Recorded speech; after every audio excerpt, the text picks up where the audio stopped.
خلاص نهاية مباراة الأهلي وإنبي بفوز الأهلي 3-0. الحمد لله. فوز مهم أكيد، لأن في آخر الجولات 3-0 نتيجة حلوة، وتلاتة بونت الحمد لله على الفوز. الأهلي كان عامل شوط أول حلو، والشوط التاني جاب الجون التالت، وبعدها رجع يدافع بصراحة إن كويس، أداء أحسن من الأول. فالحمد لله على التلات نقط.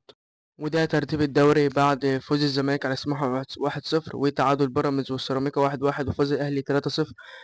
الزمالك الأول ب53 نقطة، بيراميدز التاني ب51 نقطة، الأهلي التالت ب50 نقطة. فأنت الزمالك لو تعادلت الماتش الجاي رسميا الدوري هيبقى زملكاوي. بيراميدز لو كسب برضك الدوري هيبقى لبيراميدز. لكن في حالة إن خسارة الزمالك وتعادل بيراميدز وفوز الأهلي، فالأهلي هيتوج بالدوري. وبإذن الله ده يحصل الماتش الجاي. فبإذن الله اللي جاي يحصل. وللأسف خروج إمام عاشور شكلها صليبي، ربنا يسترها. إمام عاشور لاعب مهم وهتحتاجه كمان الموسم الجاي، فبإذن الله تكون سهلة على إمام عاشور. وكلمة بقى حابب أوجهها ليستروب بصراحة، منك لا يستروب، منك لا والله. مدرب، لو في مدرب غيرك راجل وعنده شخصية كان زمان الأهلي مفنش الدوري، اللي أو مفنش الدوري من جولتين تلاتة.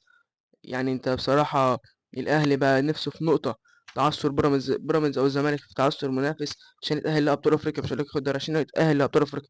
بصراحة منك لا يستر.